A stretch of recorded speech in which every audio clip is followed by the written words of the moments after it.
تو جب بھی بندہ اپنے رب کی بارگاہ میں صبر و رضا کا نذرانہ پیش کرتا ہے، پھر وہ سر بلند کر دیا جاتا ہے۔ اور جب بندہ بول بول کر شکوے کرتا ہے کہ رب سونے نے مجھے دیکھ رکھا ہے، اتنی بیماریاں، اتنی مصیبتیں، کئی ایسے دیکھے ہیں جنہیں کانٹا چبھتا ہے اور وہ ہائے اللہ اور استغفر اللہ، بڑے بڑے ایسے جملے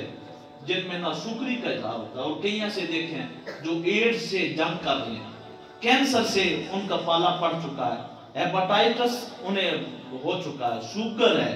پوری کی پوری ان کی زندگی بیماریوں سے، تکلیفوں سے، مصیبتوں سے بھری ہوئی ہے، لیکن وہ یہی کہتے ہیں جنہ دکھاں بھی دل پر راضی، سکھ بنا تھی مارے، دکھ قبول محمد بخشا راضی رہن پیارے۔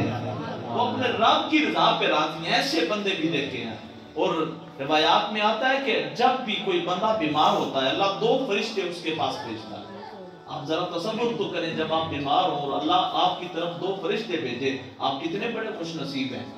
جب بھی کوئی بندہ بیمار ہوتا ہے، اللہ پاک اس کے پاس 2 فرشتے بھیجتا ہے، وہ 2 فرشتے آتے ہیں اور اس کی گفتگو ملاحظہ کرتے ہیں، اور وہ بیماری ملنے کے باوجود،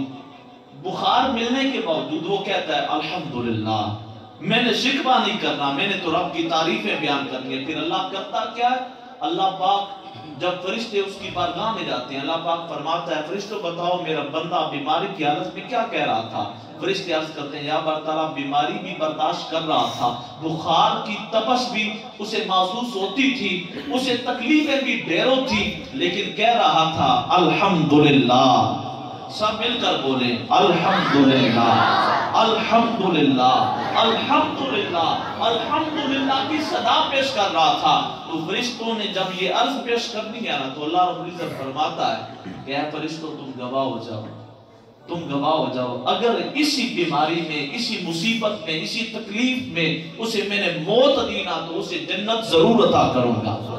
اور اگر میں نے اسے نئی زندگی دی تو میں صحیح بہتر پرورش کرنے والا اسے گوشت اور خون عطا کروں گا، اسے پہلے سے بھی زیادہ صحت عطا فرماؤں گا۔ اور فرمایا جو بندہ جزا